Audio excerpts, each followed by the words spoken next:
شنبه 21 مارچ 2026. نوروز همگی پیروز. روز نخست فروردین 2585 از واشنگتن دی سی. میدونیم امسال سال آزادی ایرانه و میبینیم که تحولات چقدر سریع داره رخ میده و منتظر هیچ کدوم ما نمیمونه. سرعت تحولات انقدر بالاست که هر طرفی میتونه این داستان بره. الان هیچ حالتی وجود نداره که ما بتونیم به طور قاطعیت بگیم، به طور 100% بگیم در کجا قراره چه اتفاقاتی بیفته. فعلا چیزهایی که آمریکا انجام داده در این مدت، وقتی من نگاه میکنم به طول این 21 روز، 22مین روز جنگ هستیم الان در آمریکا، و نگاه میکنم به حرکاتی که پرزیدنت ترامپ انجام داده، این حرکات سنجیده بوده. تحلیل من از حرکاتی که ایشون کرد خیلی سنجیده، حتی قبل از جنگ، با وجود اینکه خیلی بهش فشار می آوردند برای اینکه بره به جنگ. اول رفت سراغ دیپلماسی، گفت نه اصلا اینو امتحان میکنیم، در حالی که داشت اونجا دیپلماسی امتحان میکرد، ارتشش رو کامل کرد و همینجور نیرو آورد. و در طول تاریخ هم وقتی نگاه میکنید به جنگ های مشابهی که آمریکا انجام داده، زمانی که ارتش آمریکا نیاز داره برای که تجهیزات خودشو بیاره تو منطقه، 6 ماه تا 8 ماه طول میکشه. آقای ترامپ میشه گفت حتی سریعتر هم انجام داد، کمتر از 6 ماه طول کشید اون چیزی که ایشون قول داده بود بخواد انجام بده. سنجیده عمل کرده، هنوز تمام گزینه ها رو روی میز نگه داشته. شما نمیتونی با قاطعیت بگی آیا همین فردا یهو دیل نمیبنده با جمهوری اسلامی، میبنده با جمهوری اسلامی، با اسرائیل، با اسرائیل نیست، راه خودشو میره.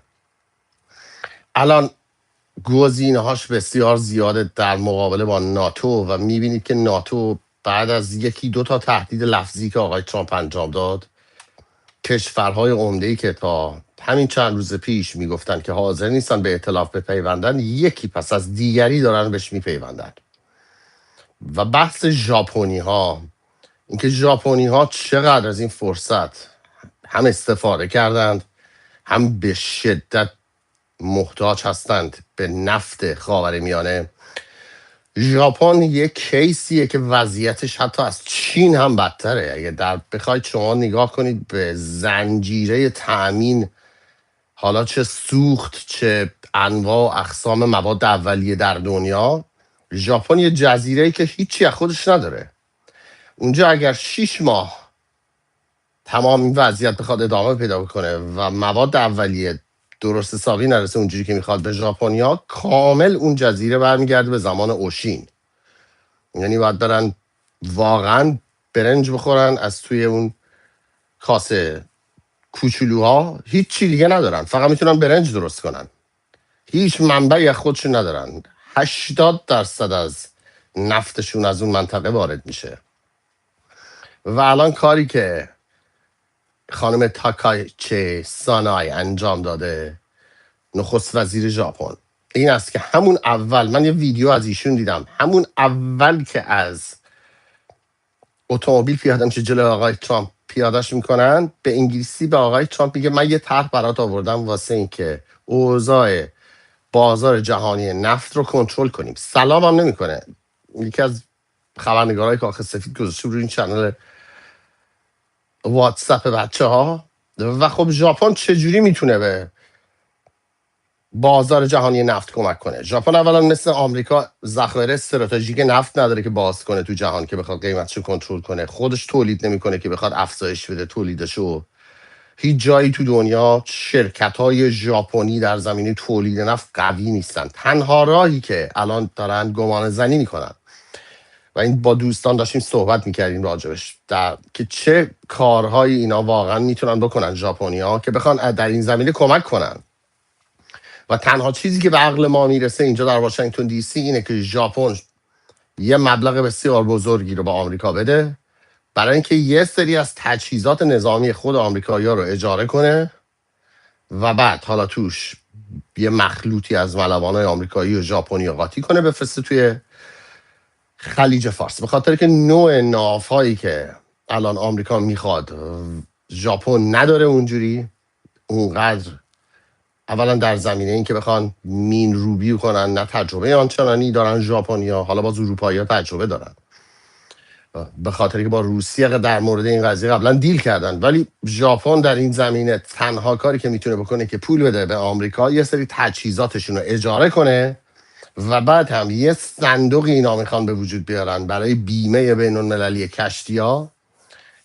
من دیدم دوست آقای ترامپ بهش میگن مستر واندرفول، کوین اولیری یکی از میلیاردرهای بزرگ آمریکاست. شارک تنک رو داره، برنامه شارک تنک تو هنوز سینگل بچلر 70 خورده ای سالش، میلیاردره. تو این دیل تیک تاک بود، بهش میگن مستر واندرفول. اون داشت میگفت یه بیمه درست میکنن، گفت هزینهش میشه ماهی 4 میلیارد دلار. 4 میلیارد رو باید تقسیم کنن بین امریکا و بریتانیا و فرانسه و ژاپن و چین هم باید پول بده ماهی. 4 میلیارد هم خیلی نیست که بذارن واسه اینکه بخوان بیمه کنن این کشتی‌هایی که قرار رد بشن تنگه هرمز. و بعدم یه نیروی ائتلاف گونه از نیروهای دریایی درست کنن همشون با هم که اونجا بخوان همش پشت سر هم گشت زنی کنن. اصلا در تاریخ دنیا هم چیزی بی سابقه است که یه نیروی ائتلاف بین المللی گشت زنی دریایی درست در یه آبراه بدین مهمی، اصلا بی سابقه است. این چیزیه که آقای ترامپ وسط این کارهایی که الان جنگ میشه و اینو میزنه و اونو میزنه و اتفاقاتی که در ایران میفته، ایشون دنبال کار خودشه. الان داره اصلا توی وسط این داستان پول در میاره، به اون پول میده، از این میگیره به اون، با اون یکی دست میده، با این یکی قاطی میکنه. یا واسه ناتو کامل الان قاطی کرده واسه بعضی از کشورها، حتی در مورد کشورهای عربی الان به شدت قاطی کرده. بعضی از کشورهای عربی رو که اجازه ندادن اول جنگ یا همین الان آمریکا از حریم هواییشون استفاده کنه برای حمله به ایران و میخواد تمام پایگاهش رو بکشه از توشون بیرون. حرکت بسیار درستی هم هست.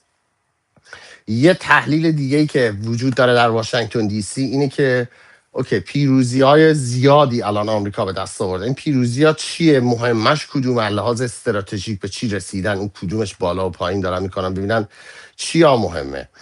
و الان دارن میگن که از لحاظ استراتژیک چه پیروزی برای آمریکا تا الان مهمتر بوده یا مهم خواهد بود.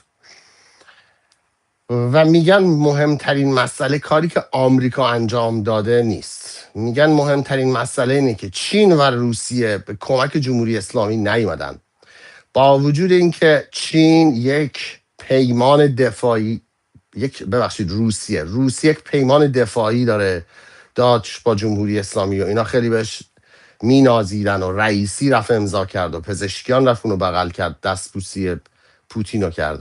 با وجود اینکه این پیمان وجود داره و حالا شبیه ناتو نیست که آرتیکل 5 داشته باشه، بند 5 که بگن اگه به یکی حمله بشه اون یکی هم باید بیاد دفاع کنه، ولی همه چیز دیگه ایو داره. و روسیه اصلا در این جنگ دیده نمیشه. حتی در سوریه اسرائیلیا میگن که یه سری از رادارها و موشکای دفاعیشون رو کامل خاموش کردن روسا که اصلا هیچ گونه سیگنالی نده، ترس اینکه آمریکا و اسرائیل نزنن. و توی ایران هم من دیدم تو بوشهر بود یا بندرعباس، فکر میکنم بوشهر بود، خود روسا اونجا یه سری ناو دارن، اونجا فیلم گرفته بودن ملواناش تو شهر از انفجارهایی که داشت توی انبارهای مهمات سپاه اتفاق میافتاد.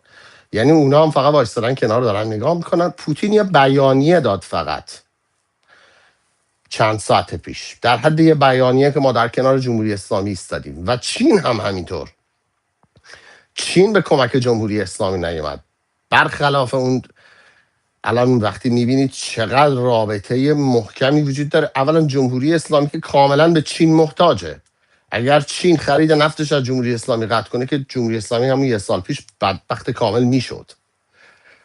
و از اون ورم جمهوری اسلامی نفتش داره مفت میرسه به چین و چینی ها تو اقتصادشون، این اقتصادشون تنبل شده بهشون، به این نفت ارزون معتاد شدند و صنایعشون دیگه قدرت اینو ندارن که بخوان رقابت کنن. اگر همزین نفتم بکشن بیرون بخوان رقابتی بشن، کلی از شرکتاشون همینجوری ورشکسته خواهند شد چینی ها. ولی با این وجود چین به هیچ وجه نرفت به کمک جمهوری اسلامی. چیزهایی که ما میدونیم اینه که یه سری سلاح فرستادن با کامیون از طریق مرز در پاکستان، که حالا مثلا اروا همش پاکستان متحد آمریکا خیلی ها میگفتن بود، این خودش نشان دهنده این که اصلا نیست. ولی در نهایت حالا تا با این مثلا تراک کامیون ها برسه، این کانتینر ها برسه و بعد از کجا اومد اون وسط راه نخوره. چین هم نیومد به کمک جمهوری اسلامی. بنابراین تحلیل تو واشنگتن اینه که بزرگترین اتفاقی که افتاد این که همه دنیا دیدن که چین و روسیه اصلا قابل اعتماد نیستن. ونزوئلا، کوبا، این کشورهای دیگه که باشون کار میکنن، تا حدود زیادی هند، تا حدود زیادی کشورهای چپگرای آمریکای لاتین که همش به امید چین بودن و سعی می‌کردن چین و آمریکا رو بندازن به جون هم، همه اینا دیدن که چین به کمک هیچ کدومتون نخواهد اومد هیچ وقت. چین الان در طول این چند ماه گذشته خب یک تصفیه بسیار بزرگی که تو ارتشش اتفاق افتاده بود. چند تا جنرالای، چند تا فکر کنم 90% جنرالای تاپ ارتش شی جین پینگ برکنار کرد، بعضیشون زندانی کرد. حتی یک کسی که معروف بود به دست راست شی جین پینگ، دوستش بوده از زمان مثلا دوران دبیرستان، با هم بزرگ شده بودن، اونم انداخت زندون. و الان چین کاملا ناآماده است. یعنی در این وضعیت پکن احساس میکنه که الان آمادگی کافی نداره. معلوم نیست این ژنرالای جدیدی که آقای شی جین پینگ گذاشته اصلا بتونن کار کنن، نتونن کار کنن. حالا چیزی از خودشون نشون ندادن. سابقه بسیاری از اون ژنرال های قدیمی هم در کارهای حزبی بود بیشتر، تا بخوام مثلا در جنگ و اینا که تو جنگ شرکت نداشتن، ولی خب حالا بالاخره یه ارتشی زیر دستشون بوده کارهایی میکردن. اونا رو همه رو برکنار کرده، ژنرال های جدید آورده. چین، پکن احساس میکنه که ناآماده است، آماده نیست برای اینکه بخواد الان مقابل آمریکا وایسته. بنابراین وایستادن کنار نگاه میکنن. همه دنیا اینو دیدن.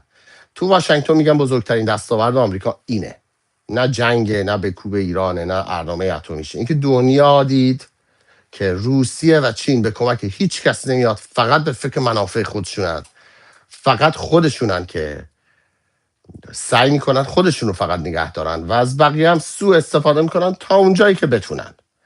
این بزرگترین چیزی که الان تو واشنگتن میگن آمریکا بهش رسیده. غیر از اونم بحث در مورد خاک ادامه داره. حالا شما اگه بخوای راجع به جزیره خاک صحبت کنی، الان اصلا وضعیت نفت و گاز رو ما بیایم در کل در دنیا بررسی بکنیم، اگر قرار باشه وضعیت نفت و گاز رو بررسی کنیم در دنیا، در طول 24 ساعت گذشته قطر کلی از میدانهای گازیش مورد هدف قرار گرفته. خب کسی نبود که در واشنگتن دی سی ندونه که قطریا چقدر آسیب پذیر اقتصادشون، چقدر پولشون رو خرج کارهایی میکنن که اصلا هیچ ارزش افزوده ای نداره. اگر اشتباه نکنم میدان رأس قطران بوده که مورد هدف قرار گرفته دیروز در 24 ساعت گذشته، و الان 17% گاز مایعی که قطر درست میکرده، تولید میکرده، از بین رفت. میگن 5 تا 10 سالم طول میکشه بازسازی کنه. قطر فورس ماژور کرده، عراق فورس ماژور کرده، کویت فورس ماژور کرده و وضعیت نفت در دنیا کاملا به هم ریخته. به این سادگی هم باز نخواهد گشت به اون وضعیت سابق و کشورهای حاشیه خلیج فارس همشون مورد حمله جمهوری اسلامی قرار گرفتن. همشون کشورهایی بودن که با جمهوری اسلامی نشستن سر میز، تا حدود زیادی باشون دیل میکردند. قطر که اصلا جمهوری اسلامی رو خریده بود، خیلی از اینا تو جیبش بودند، میفرستشون مشاورای دولت جمهوری اسلامی رو سفرهای آنچنانی و براشون خرج میکرد و سفرهای زیارتی مثلا میفرستادشون دور و بر دنیا. همون قطری که این همه تو جیب جمهوری اسلامی و جمهوری اسلامی چیا و آقازاده هاش پولی، همون قطر که به جایی که وقتی اینجا تو واشنگتن می اومدن بهش میگفتن ببین قطر، امریکایی ها خیلی سادن اینجا، خیلی وارد آدمای عادیشون، نه دولتشون، آدمای عادیشون خیلی سادن، دنبال اینم نمیرن که بخوان مثلا درگیری لفظی به وجود بیارن با یک کسی که حالا مثلا مالی منطقه‌ای که خیلی هم نمیشناسن. چند وقت پیش یکیشون داشت با من صحبت میکردم، گفت من رفته بودم قطر اینجوری بود و قطر اونجوری بود و گفت من با پیش خانواده‌های قطری زیادی موندم. بهش گفتم پاسپورت بهتون نشون دادن؟ اصلا جا خورد، گفت نه چرا باید نشون بدم. گفتم این قطر نزدیک به 400 یا 500 هزار نفر پاسپورت داده، یعنی کل پاسپورت های قطری که شما دارید 400 یا 500 هزار تاست، یعنی حدودا 500,000 پاسپورت قطری داری. بگو خیلی هاشون هم پاسپورت نگرفتند در نهایت، بگو مثلا 1.8 میلیون شهروند داره در نهایت، الان نزدیک به 4 میلیون نفر اونجا زندگی میکنن. 2 میلیون آدمایی که اونجا هستند حداقل در قطر، و یا حالا میرن جاهای دیگه مسافرت میکنن و برگردن. بعضیشون آدمایی هم که 30 سال اونجا زندگی میکنن و پاسپورت ندارن. این میگم مگه میشه؟ چون تو آمریکا شما مثلا بیا اینجا 5 سال گرین کارت داشته باشی میتونی سیتیزنشیپ بگیری، برای این امریکایی‌ها اصلا غیر قابل تصوره. و این کشور وقتی بهشون میگی که این کشور خیلی از این آدما رو ازشون سوء استفاده میکنه، بعضیا هستن اونجا دهه‌ها زندگی کردن، کمترین حقوق اولیه برخوردار نیستن، خیلی هاشون اجازه ندارن از اون شهر خارج شن. برای بسیاری از کارگراشون که وقتی خونه ساختن، وقتی حتی برای کارگرای خارجی که اگه یک سری کشورهایی بودن که حالا مثلا مثل هند یه دولتی پشتشون بود، اینا کارگرها به خاطر شرایط بعد کشته میشدن، فشار میومد بهشون، گفتن نه پس با هندیام کار نکنیم، رفتن سراغ یه سری کشورهایی که اصلا دولت ندارن یا دولت رو میشه خرید آدماشون رو فرداشت آورد، مثل نپال. واقعا میرفتن آدما رو از نپال اینا کامیون برمی داشتن می آوردن اونجا و خیلی از اینا کشته شدن و مردن به خاطر شرایط افتضاحی که اینا اصرار داشتن که 3 تا دونه ورزشگاه بسازن در یک جزیره‌ای که بیشتر از ورزشگاه برای جام جهانی احتیاج داره به سیستم‌های ضد هوایی. اینا چه کسی بود که تو واشنگتن ندونه و در واشنگتن به قطریان نگه؟ اگر شما در واشنگتن دی سی بچرخید، در مناطق بسیار پولدارش یا در جایی که ساختمون‌های قدیمی داره، ساختمون‌های هیستوریک داره، اینا رو معمولاً میفروشن به یه کمپانی. مثلا چه بدونم ما یه لایبرری خیلی قدیمی معروف داشتیم، مال کارنگی بود، مال اندرو کارنگی، میلیاردر قرن 19 آمریکا، اونجا رو اهدا کرده بود. حالا چند وقت پیش مثلا اپل خریده. برای اینکه اپل قبل از اینکه شرکت اپل بخواد بخره اون سیبش رو بذاره اون رو، با قطریا رقابت میکردن، این قیمتش میرفت بالاتر، چون قطریا میخواستن اون رو بخرن، نمیدونم بکنه مرکز اسلامی وسط واشنگتن دی سی. اگه بیای تو واشنگتن دی سی پر از ساختمان‌های قطریه، یعنی پولشون ریختن همه جای دنیا و همه رو سعی میکنن بخرن، یعنی شرکت ها رو میخرن، آدم ها رو میخرن. و بعد قطر سیستمای دفاعی داره، از آمریکا میخره. خیلی خوب، شما خودت چقدر از این سیستمای دفاعی و بلدی استفاده کنی؟ شما با اون لباست میری میشینی اونجا تو برج تو طبقه 60 و چندم، یه دفعه رفتی زیر اون سیستما بشینی 2 تا دکمه‌شو بزنی ببینی چی به چیه، اصلا سیستما چجوری با هم کار میکنه؟ خیر، میری پول میدی یا به استرالیایی‌ها یا به بریتانیایی‌ها یا به کانادایی‌ها یا به آمریکایی‌ها، اونا میان واسط سیستمو هندل میکنن. حالا یه دفعه هم سیستم خاموش میکنن، میگن خورد. تو از کجا میفهمی؟ تو یه قطری که در عمرت یک دونه جنگ درگیر نبودی شخصی، به عنوان یک قوم، قبیله حتی. شما اوکراین رو نگاه میکنی، اوکراین خودشون میرن میجنگن، اوکراینیا خودشون میرن صف اول جنگ میجنگن، خط مقدم، کشته میدن، ده ها هزار، صدها هزار کشته دادن، با اون تجهیزاتی یاد گرفتن، زیر و زبرش رو بلدن. الان در عرض 4 سال اوکراین شده شاخ پهپاد دنیا. چرا؟ چون خودشون رفتن زحمت کشیدن، ندادن کس دیگه ای، نرفتن بشینن تو برج با دمپایی لا انگشتی به بقیه بیان اونجا تو دنیا ارد بدن یا ادای اینو درارن که چیزی اصلا میفهمند از جنگ. شما از جنگ هیچی نمیفهمید، هیچی. بدون وجود آمریکا، بدون وجود چتر حمایتی هر کشور دیگه ای، بحرین میتونه بیاد اشغالتون بکنه، چه برسه به جمهوری اسلامی. یک مشت راهزن با هم جمعشن از دریای سرخ با لنج با قایق پارویی را بیفتن، قطر هیچ راهی نداره از خودش دفاع کنه در مقابل اونها، چون کار بلد نیستن، فقط پول دارن، کاراشونو میدن همشو به بقیه. حالا باز امارات متحده عربی یه نیروی پلیس خودی داره، یه نیروی کوستگارد خودی داره، خودشونن، حالا حداقل 20 سال رفتن اونها سرمایه گذاری کردن. باز عربستان دیگه بعد از 60 سال که دیگه هواپیماهای آمریکایی اینا بردن آوردن، چند تاشو اینا یاد گرفتن یه چرخی هم بزنن، یه دوری رو هوا بزنن. شما چی یاد گرفتی که انقدر شاخی تو دنیا که میای خرج میکنی، پول میریزی تو آمریکا، دانشگاه های آمریکایی، بچه ها رو چفیه بهشون میدی بریزن توی این خیابونا، بچه های 17-18 ساله رو میایید اینجا برین واش میکنید، شستشوی مغزی میدید تو آمریکا. به جایی که این پولا رو بخواید خرج این کارا رو بکنید، برید خرج سیستم دفاعی بکنید، برید 2 تا کلاس یاد بگیرید که بتونید خودتون از خودتون دفاع کنید در مقابل این حملات. به خاطر اینکه کار آمریکا نیست که بخواد این کارو بکنه و فکرم نمی‌کنم واقعا در این زمینه آمریکایی‌ها اصلا ناراحت باشن که 17% از ذخایر LNG قطر نابود شده، به خاطری که یکی از بزرگترین تولید کننده های LNG در دنیا الان همین آمریکاست.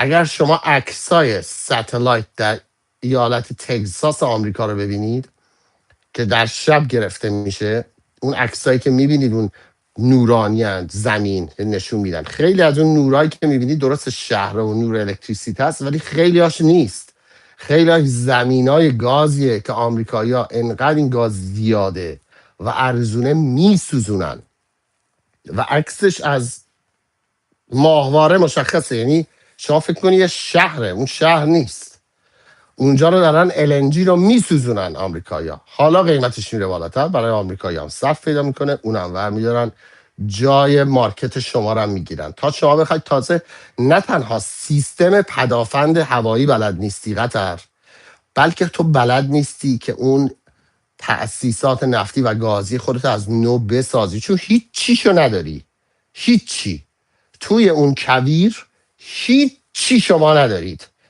یه ورق آلومینیوم نمیتونید تولید کنید، باید برید بخرید. اینجوری وقتی بهتون میگفتن نزدیک نشید انقدر به جمهوری اسلامی، وقتی اینجا تو واشنگتن دی سی 100 تا think tank بهتون میگفت الان موقع جام جهانی زدن نیست. جام جهانی به تو چه؟ تو کجای ورزش دنیایی که تو بری جام جهانی بزنی؟ بعد بخوای الان این همه هتل هم تازه از امارات و دبی و اینا، اونا بیشتر پول در آوردن تا شما، به خاطر که اصلا زیر ساختی نداری. بعد پولت رفتی یه جام جهانی افتضاح فوق‌العاده پر از رسوایی، انواع و اقسام رسوایی های مختلف، رفتی راه انداختی تو انقدر جزیره به زور 10 سال پروژه گذاشتید. الان جمهوری اسلامی اومد زد تاپ 17% LNG تون پرید تا 5 سال دیگه. و اینم انتخاب خودتون بوده، این کار آمریکا و اسرائیل و رژیم صهیونی این خودتون بوده، کار شما بوده. همه دنیا هم دیدن که چقدر در انتخابتون، در گزینه هاتون کوته بینید، کوته فکرید که نتونستید خودتون رو حداقل یه جوری کاور کنید که جلوی 4 تا دونه پهپاد قارقارکی رو که صداشو از چند کیلومتری واقعا شما میشنوید، جلوی اونا رو نتونستید بگیرید. میگم چند تا راهزن از تو دریای سرخ با پارو راه بیافتن میتونن که قطر رو بگیرن اگه آمریکا نباشه. و اینا رو هم همه رو آمریکا میخواد ببینه. همه این اگه این اتفاقاتو امریکا نمیخواست اتفاق بیفته جلوشو میتونست بگیره، جلوشو نخواستن بگیرن، دلیلی هم نداره جلوشو بگیرن. بین ایناست، بین خداشونه، بین گروه های تروریستیه. این انگار القاعده داره میزنه تو سر داعش، آمریکا واسه چی دخالت کنه؟ اتفاقا اینو یه چیزی بود که آقای ترامپ تو دور اولش، الان که اینو میگم یادم میاد، تو دور اولش به ژنرالاش یه دفعه گیر داد، یه کلمه خیلی بد گفت بهشون که اینجا حتی نمیگم، با پی شروع میشه. بهشون گیر داد و فحش بسیار فضیحت کشید بهشون. اینا داشتن اومده بودن به پرزیدنت ترامپ گفته بودن که یه شاخه ای از داعش داره میجنگه با یه شاخه ای از القاعده و ما باید بریم اون وسط اینا دخالت کنیم. بعد آقای ترامپ گفته یه لحظه وایسا، یه شاخه از داعش دارن حمله میکنن به القاعده، ما باید بریم، چرا باید بریم دخالت کنیم؟ مگه ما احمقیم بریم دخالت کنیم؟ بذار همدیگه رو بکشن، واسه چی ما باید بعد شروع کرد داد زدن سرشون. این به این جوری شد که بعد راجبش نوشتن که شما به شما چه رفتی داره، بذار بزنین تو سر و کول هم دیگه، چرا باید بریم دخالت کنیم وسط این داستان که القاعده داره میزنه تو سر داعش؟ بهتر الان هم این داستان خداشونه، چه دلیلی داره آمریکا بخواد دخالت کنه؟ همینطور کویت ها، اونا حالا خیلی ساکت ترن، کویتی ها هم دست کمی ندارن الان در به هم ریختن دنیا و در اینکه بخوان الان پولشون رو بذارن تو پروژه‌ای که الان اونها مشخصه، اونها کامل بعد از این همه مدت. تازه اونا یه جنگ عراق هم با عراق هم داشتن، مثلا اونها باید یک درسی هم میگرفتن مثلا، که اونم نگرفتن. و شما میبینید تمام این کشورها بودنشون تصنعیه، بودنشون فقط از اول به وجود اومدنشون فقط و فقط به خاطر همکاریه محمد رضا شاه پهلوی بود، فقط که با کشورهای غربی توافق کرد، گفت من این منطقه رو اینا رو از دست راهزنان نجات میدم، اگه خودشون هم خواستن بزنن تو سر هم دیگه میرم گوششون رو میکشم میگم نزنید همدیگه رو. اگر محمد رضا شاه پهلوی نبود و نقش بسیار نوآورانه ای که در خاورمیانه ایفا کرد ایشون، برخلاف بعضی از انتقادایی که بهشون میشه، به خاطری که خیلی هم گفتن چرا نرفت بره بگیره، ایشون یه دفعه راجب این که حتی بحرینی آمده بودن ازش التماس میکردن که بیا اینجا پایگاه بزن و خود از خیلی از توی دربارم بهش میگفتن باید بریم و نمیدونم بحرینی ها خواستن و این نمیدونم، ایرانی هم که دیدی شیر میشن سریتای اتفاقی میفته، آی شاخ بشیم بریم دنیا رو بگیریم. انقدر به اعلیحضرت فشار آورده بودن که باید بریم و این داستان اونجا بحرین مال ماست و اعلیحضرت اومده بوده بهشون یه سری گفته بوده ببین اگه اولا ما بخوایم بریم اینجا بزنیم انقدر خرج داره، تو میدی خرجشو، کی میخواد خرجشو بده؟ بعد مالیاتو ببری بالا، بعد تعرفه ببندی، بعد فشار بیاری به بازار. بعد حالا فردا سربازای ما میرن اونجا توی بیس، پس فردا از اونجا میخوان بیان بیرون یه چرخی بزنن، یه نفر میاد بهشون چاقو میزنه. حالا کی میخواد اینو درستش کنه؟ حالا چیکار کنیم؟ حالا بریم بحرینی‌ها رو دنبالشون بگیریم بکشیم؟ انقدر ایشون درایت و عقل داشت واقعا. و اگر قبول اینشون قبول نمیکرد کشوری به اسم قطر اصلا وجود خارجی نداشت. وجود خارجی نه قطر وجود داشت نه بحرین وجود داشت، حتی امارات متحده عربی هم وجود نداشت. اگر محمد رضا پهلوی همکاری نمیکرد اون موقع با غرب، همکاری که بعدا غربی‌ها جوابشو ندادن واقعا و زیر پاشو خالی کردن دیگه، بقیه‌اش همه رو دیگه میدونیم. حالا داریم راجع به شرایط الان صحبت میکنیم، نه راجع به 60 70 سال پیش. الان این اتفاقی که در بازار جهانی نفت افتاده اصلا بسیار بزرگه. این پایان کار یا حداقل یک ترک بسیار بزرگی در اوپک خواهد بود، چون اینا الان دیگه اوپک معنی نداره. اوپک چه اوپکی؟ قدرتی نداری شما، نفتتو نمیتونی از اون بیاری بیرون از اونجا، کارتل رو انداختید. اون موقعی شما قدرت دارید که میتونید نفتتون رو خودتون برسونید به بازارهای جهانی.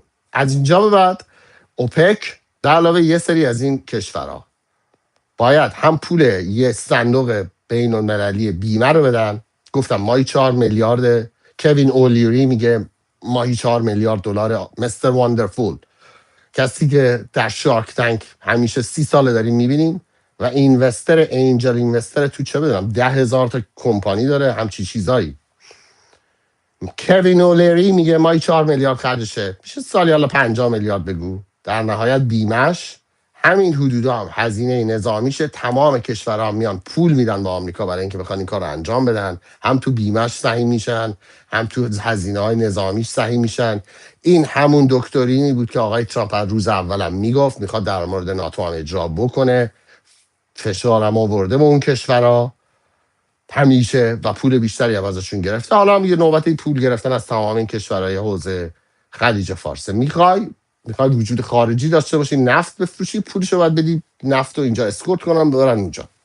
و جمهوری اسلامی این کارو کرد برای ترامپ. خنده‌داریش واقعا به اینه. یعنی وقتی تهش نگاه میکنی، من نمیخوام تئوری توطئه هم بزنم به هیچ وجه و به آدمایی که خیلی تئوری توطئه هم میزنن اعتقاد ندارم. بعضی این کارو میکنن برای کلیک گرفتن، برای کلیک بیت گرفتن. ولی جز معدود دفعاتی که وقتی الان نگاه میکنم به ته این داستان، تهش فکر کنم میگم نکنه این اصلا همش اینا با هم دیل میکنن. میدونم نکردن، میدونم نیست، ولی انقدر جمهوری اسلامی یا احمقن یا خوب اجرا کردن برای ترامپ. این مدلی که برای آمریکا شد اسرائیل نمیتونست انجام بده برای آمریکا. یعنی خدمتی که جمهوری اسلامی کرد الان به دولت ترامپ برای اینکه بخواد یه سری از سیاست‌های فوق‌العاده غیر محبوبشو چه در سیاست خارجی چه در سیاست داخلی انجام بده، این خدمتی که جمهوری اسلامی به دولت ترامپ کرد و واقعا اسرائیل نکرده. ارزش افزودش انقدر نبوده برای دولت ترامپ و کاملا این بهانه رو دادن به دست آمریکایی‌ها. آمریکایی‌ها هم استفاده خواهند کرد. خیلی سنجیده آقای ترامپ کار کرده. دوباره دور میزنن برمیگردن به 30 دقیقه قبل که داشتم این لایو پر میکردم. سنجیده کار کرده، ماکسیموم استفاده رو برده. من نمیدونم، من خیلی تاریخ جنگ خوندم. رهبری جنگ در تاریخ آمریکا اینجوری کمتر دیدم. شما این آدم رو مقایسه کن با رهبری جنگ اوباما که فقط از این ور اونور فرار میکرد یا میرفت یهو از اول میگفت ما قراره 6 ماه بیایم 20,000 تا نیرو بیاریم بریم این ایالت ها این کارا رو بکنیم بعدم برمیگردیم. خب احمق، همه فهمیدن که اومدی به همه دنیا گفتی. طالبان هم گفت خیلی خب ما 6 ماه جمع میکنیم میریم فعلا تعطیلات، میریم پاریس و برلین و دبی و اینا میچرخیم، 6 ماه تموم شد برمیگردیم.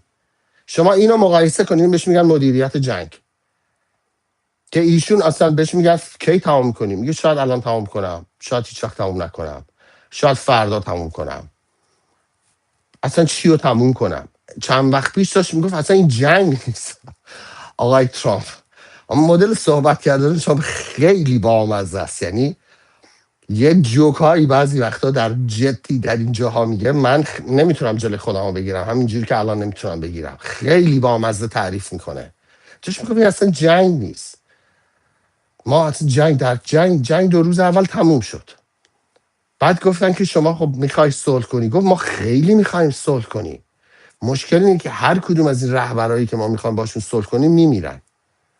ما هیچ کی دیگه رو پیدا نمی‌کنیم بخوام باهاش صلح کنیم.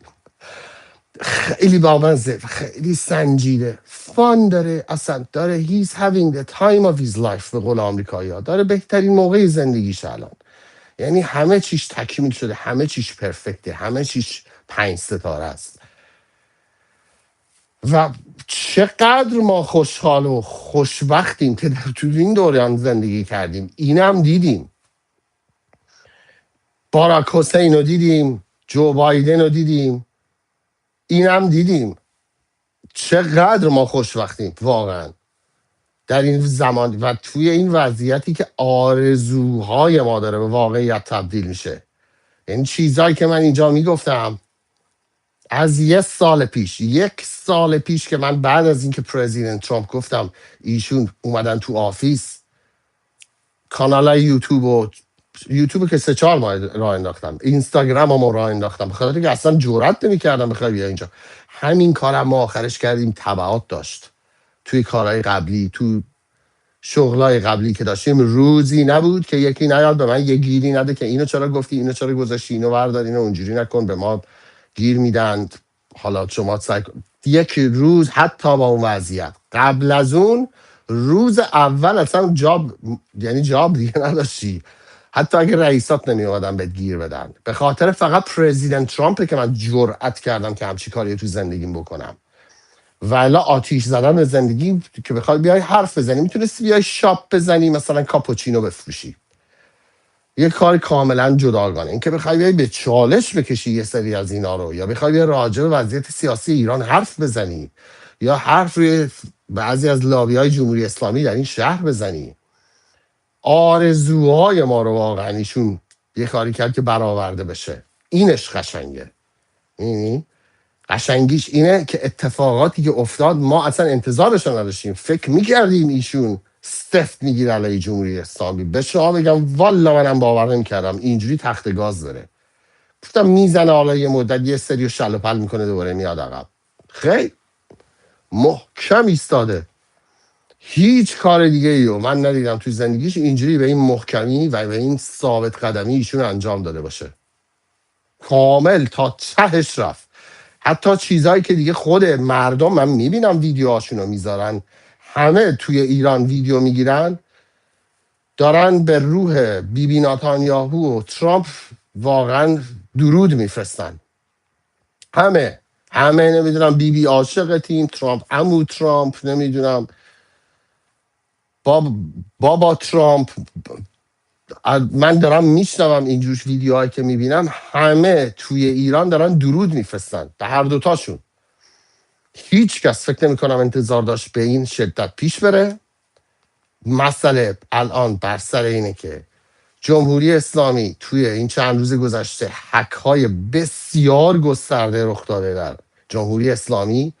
الان میفهمیم که چرا صدا و سیما رو نمیزنن، به خاطر که احتمالا یک جای خواهند گرفتش.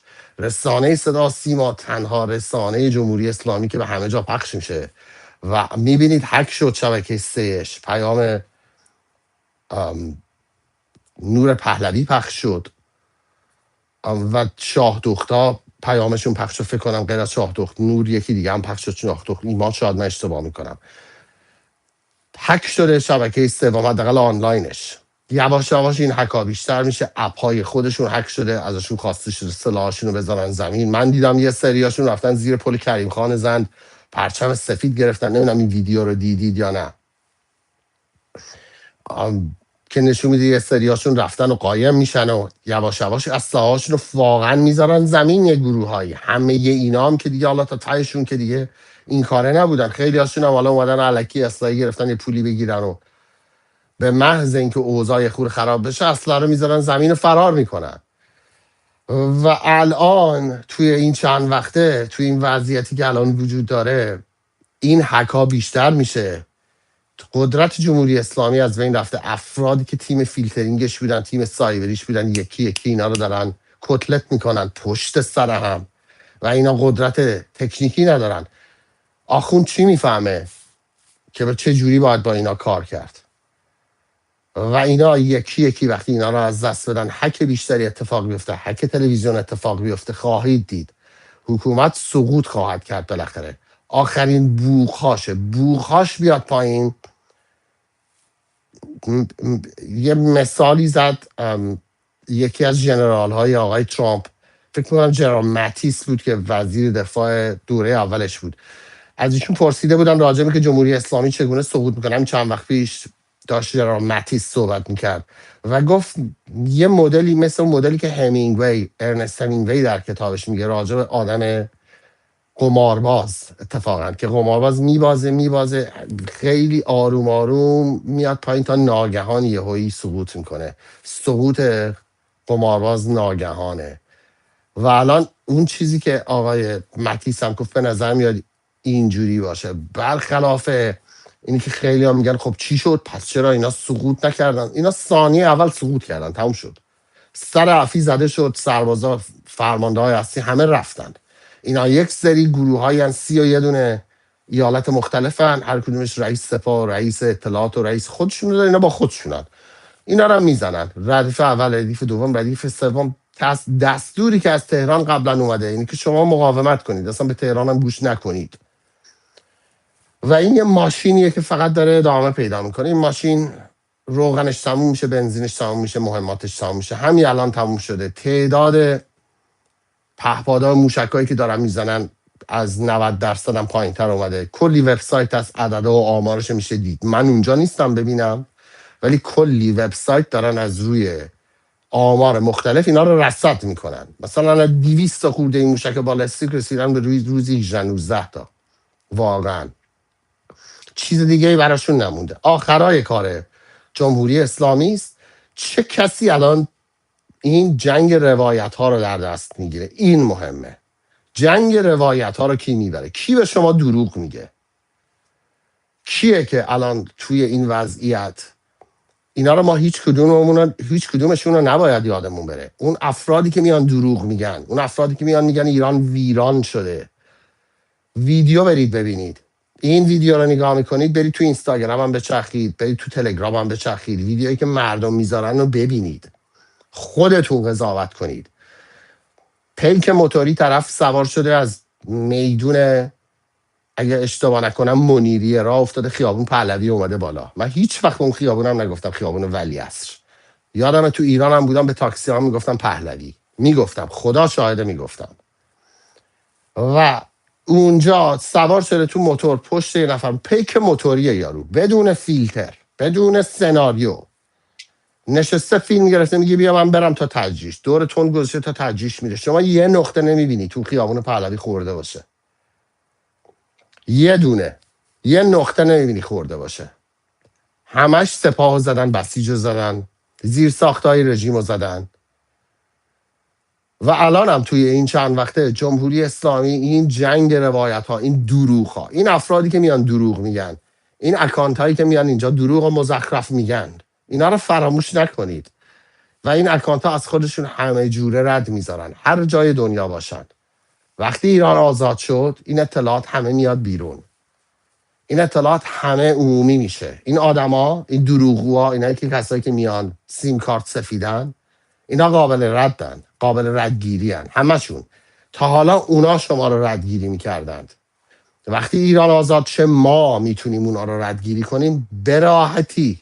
میتونیم بگیم کی بود اومد چه دروغی گفت، چه مزخرفی رو گفت. بعد میشه رفت تو زندگیش بیشتر نگاه کرد، دید کجاها دیگه وصل بوده، به چیا وصل بوده، چه جاهای دیگه، آیا با رژیم کار کرده جایی، آیا در قتل، آیا در اینکه بخوان لاپوشی بکنن اخبارو، آیا در موردی که بخوان سرشون رو بکنن توی برف به نفع جمهوری اسلامی برای اینکه یه شغل داشتن دست داشتن یا خیر. و اگر واقعا یک چیزی، یک چیز در مورد اعتقادات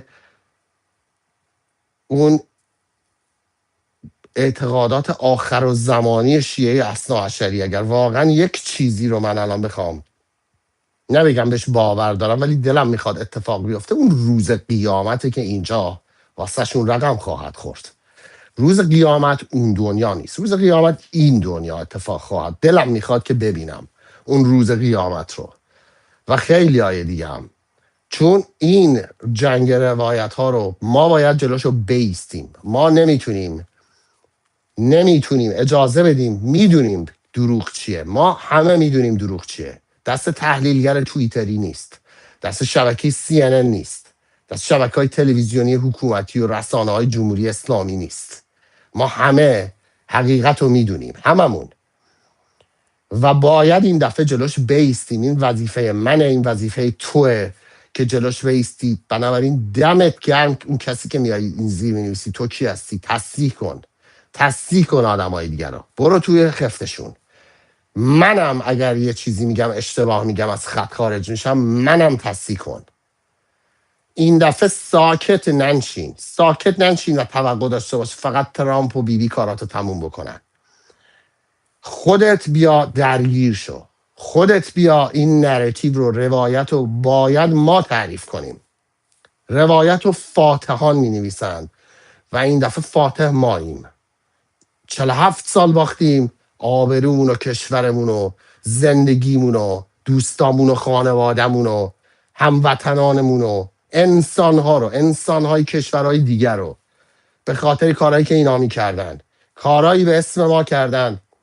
به شما من اینو عرض کنم چند بار شده واسه من اتفاق افتاده، مثلا برم توی یه جای تو کاخ سفید، آخریشو مثال میزنم، میرفتم اسم شبکه هم اینا یه اسم گذاشته بودن که همه فکر میکردن ما اول با جمهوری اسلامی این زرتی، چون نمیدونن که اونا که اسمو میشنون میرن اسم همون کشور، یه اسمی گذاشته بودن که همه میبوندن. و بعد میری برخی از این کشورهایی که از جمهوری اسلامی تراما دیدن تو منطقه، تا میشنون اصلا باهات موضع میگیرن اما اول بسم الله. بعد داری بهشون میگی هی من با جمهوری اسلامی نیستم، ما هم از اینا متنفریم. طرف مثلا مسیحی لبنانیه، نمیدونم توی اردن بوده کس و کارش از دست داده به خاطر جمهوری اسلامی. سوریه که به شما بگم چقدر اینا رفتن چه جنایت هایی کردند، چه کارهایی کردن حتی سر خودشون. ما این همه آدم رو از دست دادیم به خاطری که ساکت بودیم، به خاطری که اونا میتاختند ما هم باید فرار میکردیم. ولی الان تاریخ و دیگه فاتحان مینویسند، فاتحان هم ماییم این دفعه دیگه، و روایت رو ما تعیین میکنیم، ما تعریف میکنیم. بیست، برو تو سینشون، اجازه نده دروغ بگن، تصحیح کن، قضاوت کن، عمل کن، بی عمل نشین، یه کاری بکن. خلاصه سپاسگزارم از همتون. یه لایو پر انرژی دیگه برای خودم هم یه بعضی وقتا مثل تراپیه، باور کنید. خیلی از شما میگید مثل تراپیه و اینا، باور کنید که برای خود منم مثل تراپیه بعضی وقتا، چون برخی از این خاطرات و برخی از این احساسات رو ما خیلی عمیق پایین پایین پایین قایم کرده بودیم. اینا بعضی وقتا یهو سر میکشه و دست میگیره، یعنی چیزی نیست که اصلا من بخوام کاری باشم توش. و این یه چیز، یه غریزه است، یه از درون آدم میاد، از دل برمیاد. امیدوارم به دل شما هم نشسته باشه. دم 1708 نفری که در این لایف هستن گرد. دلم میخواد یه خورده انرژی من بدید، بگید از کدوم شهرید، از کجای دنیایید.